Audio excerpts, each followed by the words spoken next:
കുഞ്ഞാലിക്കുട്ടി എന്താ ഇന്ത്യൻ അല്ലേ? കുഞ്ഞാലിക്കുട്ടിക്ക് മുഖ്യമന്ത്രി ആയിക്കൂടെ? അല്ല.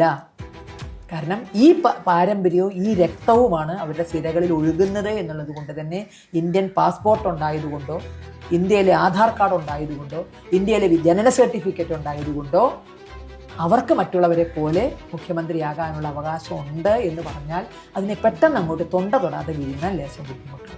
അത് ഈ ചരിത്രം അറിയാവുന്നതുകൊണ്ടാണ്. എന്താണ് പ്രിയപ്പെട്ട ശശികല ടീച്ചറെ, എന്ത് വർഗീയതയാണ് നിങ്ങൾ ഈ പറയുന്നത്? ഇപ്പോഴും ഞാൻ നിങ്ങളെ പ്രിയപ്പെട്ട ശശികല ടീച്ചർ എന്ന് വിളിക്കുന്നത് എന്താണെന്നറിയോ? നിങ്ങൾ എന്നെ ഏതെങ്കിലും സ്കൂളിൽ പഠിപ്പിച്ചത് കൊണ്ടല്ല. ഒരു റെസ്പെക്ട്, ഒരു ബഹുമാനം ഞാൻ എൻ്റെ ഉമ്മാക്ക് കൊടുക്കുന്ന അതേ ഇത് നിങ്ങൾക്കും തരികയാണ്. കാരണം നിങ്ങൾ ഒരു അമ്മയാണ്, എൻ്റെ ഉമ്മയുടെ തുല്യമാണ്. ഒരു മനുഷ്യൻ ഒരു ആയുസ്സിൽ എത്ര കാലമാണ് ജീവിച്ചിരിക്കുക? നമ്മുടെ നാട്ടിലെ ഒരു മനുഷ്യന്റെ ഏകദേശം ആയുസ് എന്ന് പറയുന്നത്, അവന്റെ നല്ല കാലം എന്ന് പറയുന്നത് 55-60 വയസ്സ് വരെയൊക്കെ അങ്ങനെ പോകും. അത് കഴിഞ്ഞു കഴിഞ്ഞാൽ വലിയ പ്രശ്നങ്ങളും അസുഖങ്ങളും കാര്യങ്ങളുമായിട്ടൊക്കെ കിടന്നു പോകും. ആ കാലഘട്ടത്തിലേക്ക് നിങ്ങൾ പോയിക്കൊണ്ടിരിക്കുകയാണ്. എല്ലാവരും മരിക്കും. മരിക്കുന്നതിന് മുമ്പെങ്കിലും ഒരു 10 ആൾക്കാരെ കൊണ്ടെങ്കിലും നല്ലത് നമ്മൾ പറയിക്കണ്ടേ? ശശികല എന്ന് പറയുന്ന ഒരാൾ ഇവിടെ ജീവിച്ചിരുന്നു, ഒരു രാഷ്ട്രീയപരമായിട്ടുള്ള ഒരു വ്യക്തി.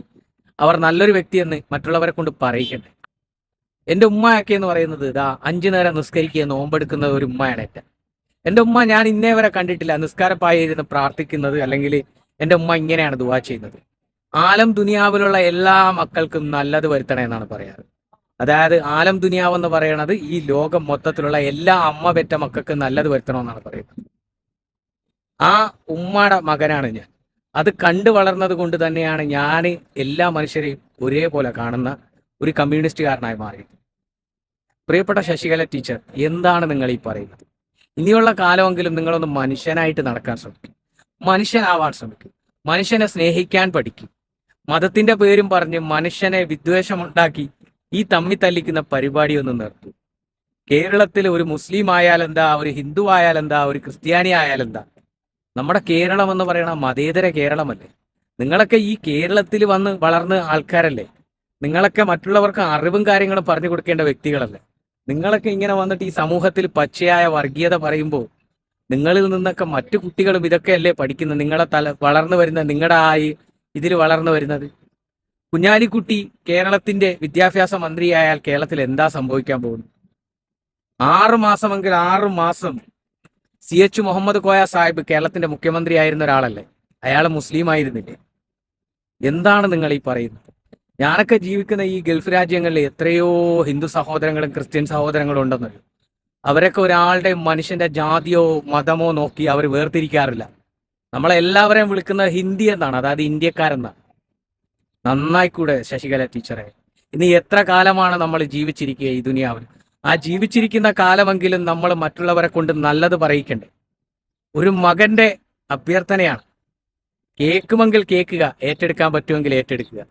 പച്ചയായ വർഗീയതയൊക്കെ നിർത്തിയിട്ട് നല്ല മനുഷ്യ സ്നേഹിയായിട്ട് മനുഷ്യനെ സ്നേഹിക്കുന്ന ഒരു മനസ്സുണ്ടാക്കിയെടുക്കാൻ ശ്രമിക്കുക. അല്ലാതെ ഹിന്ദുവും മുസ്ലിമും ക്രിസ്ത്യാനിയും എന്ന് പറഞ്ഞ് വർഗീയത പറഞ്ഞ് എത്ര കാലം വരെ നമ്മൾ ജീവിക്കും? നമ്മുടെ നാട് എന്ന് തൊട്ടാണ് ഇത്തരം ഈ വർഗീയത പരമായി മാറിയത്?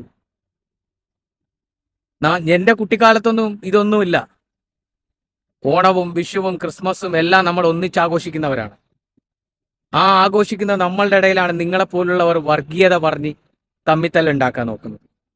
എന്തിനാണ് നിങ്ങൾ ഈ ജാതി മതം വർഗീയത പറഞ്ഞ് ജനങ്ങളുടെ ഇടയിൽ തമ്മിത്തല്ലുണ്ടാക്കാൻ നോക്കുന്നത്? എപ്പോഴെങ്കിലും നല്ല വാക്കുകൾ പറയും.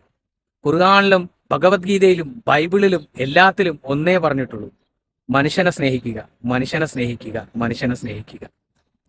എൻ്റെ വിശ്വാസങ്ങളെ എൻ്റെ ഉള്ളിൽ മുറുകെ പിടിച്ചുകൊണ്ട് മറ്റുള്ളവരുടെ വിശ്വാസങ്ങളെ ബഹുമാനിക്കാനും ആദരിക്കാനും പഠിക്കുന്നവനാണ് ഏറ്റവും നല്ലൊരു മനുഷ്യനെന്നാണ് ഞാനൊക്കെ പഠിച്ചിട്ടുള്ളത്. നന്നാവാൻ ശ്രമിക്കുക. ഒരമ്മയുടെ പ്രായമുള്ള ഒരു അമ്മയോട് ഒരു മകൻ പറയുന്ന ഉപദേശമായിട്ട് കണ്ടാൽ മതി. കുറച്ചെങ്കിലും വർഗീയത കുറയ്ക്കുക. നമ്മുടെ നാട്ടിൽ കോൺഗ്രസ് അധികാരത്തിൽ വന്നു, അവർ വലിയ ഭൂരിപക്ഷത്തിലാണ് അധികാരത്തിൽ വന്നത്. അവർക്കറിയാം ആർക്ക് വിദ്യാഭ്യാസ വകുപ്പ് കൊടുക്കണം, ആർക്ക് മുഖ്യമന്ത്രി ആവണമെന്നൊക്കെ. അതിന് 3 സീറ്റ് ജയിച്ച ഒരു BJPയോ അല്ലെങ്കിൽ നിങ്ങളല്ല തീരുമാനിക്കേണ്ട ശശികല ടീച്ചർ. നിങ്ങൾ മനുഷ്യരാവാൻ ശ്രമിക്കും, മനുഷ്യനെ കാണാൻ ശ്രമിക്കും, അവന്റെ വേദനകളെ കുറിച്ച് പറയാൻ ശ്രമിക്കും. നിങ്ങൾ ആരെങ്കിലും ഏതെങ്കിലും പട്ടിണി കിടക്കുന്ന മനുഷ്യനെ കുറിച്ച് 2 വാക്ക് പറയുന്ന കണ്ടിട്ടുണ്ടോ? ഒരു നേരത്തെ ആഹാരം കഴിക്കാത്ത മനുഷ്യനെ കുറിച്ച് നിങ്ങൾ എവിടെയെങ്കിലും പറയുന്ന കണ്ടിട്ടുണ്ടോ? നിങ്ങൾ പറയുന്നത് ജാതി മതം, ജാതി മതം, ഹിന്ദു മുസ്ലിം, ഹിന്ദു മുസ്ലിം. എന്താണ്? നിങ്ങളൊരു മുസ്ലിമായിട്ട് ജനിച്ചെങ്കിലോ? ഈ ജനിക്കുമ്പോൾ നമുക്കറിയില്ലല്ലോ ഹിന്ദുവാണ്, മുസ്ലിമാണ്, ക്രിസ്ത്യാനിയാണെന്ന്. നമ്മൾ ജനിച്ച് ഈ ദുനിയാവിൽ വന്നതിന് ശേഷം നമ്മളെ പൂർവികരെ നമ്മളെ പഠിപ്പിച്ചു വിടുന്നതാണല്ലോ മതം. അക്കണക്കിന് നിങ്ങൾ ചിലപ്പോൾ ഇസ്ലാമിലായിരുന്നെങ്കിലോ ഇസ്ലാമിക വർഗീയത പറയും. എന്ത് വർഗീയതയായാലും എതിർക്കേണ്ടത് തന്നെയാണ്. പ്രിയപ്പെട്ട ശശികല ടീച്ചറെ, ഒരു മകന്റെ റിക്വസ്റ്റ് ആണ്, ഇനിയുള്ള ജീവിതത്തിലെങ്കിലും മനുഷ്യ സ്ത്രീയായിട്ട്, മനുഷ്യനെ സ്നേഹിക്കുന്ന സ്ത്രീയായിട്ട്, നല്ലൊരു അമ്മയായിട്ട്, നാടിന് വേണ്ടി നന്മകൾ ചെയ്യുന്ന ഒരു സ്ത്രീയായിട്ട് മാറാൻ ശ്രമിക്കുക. 10 പേരെ കൊണ്ട് നല്ലത് പറയിക്കുന്ന ഒരു സ്ത്രീയാവാൻ ശ്രമിക്കുക. ഇനി നിങ്ങൾ ഒരു അപകടത്തിൽ പെട്ട് കിടന്നാൽ പോലും ഈ കേരള സമൂഹം നിങ്ങളെ എങ്ങനെയാണ് കാണുന്നതെന്ന് നിങ്ങൾക്കറിയോ? നിങ്ങൾ ഇടുന്ന വീഡിയോയുടെ താഴെ നിങ്ങൾ നോക്കിയാൽ മതി. ഏറ്റവും കൂടുതൽ നിങ്ങളെ വിമർശിക്കുന്നത് എൻ്റെ ഹിന്ദു സഹോദരങ്ങളാണ്. മനസ്സിലായില്ലേ? അതിൽ ഞാൻ പ്രൗഡാണ്. എന്തിനാണ് ശശികല ടീച്ചറെ ഇത്തരം വർഗീയ വിഷയങ്ങൾ നമ്മുടെ കേരള മനസ്സിൽ തുപ്പിയിടുന്നത്? മനുഷ്യനാവും, മനുഷ്യനായിട്ട് ചിന്തിക്കും. എല്ലാ വർഗീയത പറയുന്ന എല്ലാവരോടുമാണ് പറയാനുള്ളത്. അത് ഹിന്ദു ആണെങ്കിലും ക്രിസ്ത്യാനി ആണെങ്കിലും മുസ്ലിം ആണെങ്കിലും ആരാണെങ്കിലും എല്ലാ മനുഷ്യരോടും പറയാനുള്ളത്, മനുഷ്യനെ സ്നേഹിക്കാൻ ശ്രമിക്കുക, മനുഷ്യനാവാൻ ശ്രമിക്കുക, നല്ലവനാവാൻ ശ്രമിക്കുക. ജീവിക്കുന്ന കാലമെങ്കിലും 10 പേരെ കൊണ്ട് നല്ലത് പറയാൻ ശ്രമിക്കുക. രാഷ്ട്രീയം പറയേണ്ടെന്നല്ല, രാഷ്ട്രീയം പറയണം.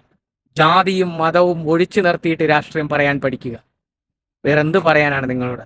ഈ വീഡിയോ ആരെങ്കിലും നിങ്ങളിൽ എത്തിക്കുമെന്ന് വിചാരിക്കുന്നുണ്ട്. അങ്ങനെയെങ്കിലും നിങ്ങളുടെ മനസ്സ് മാറുമെന്ന് ഒരു മകന്റെ ആശയാണ്.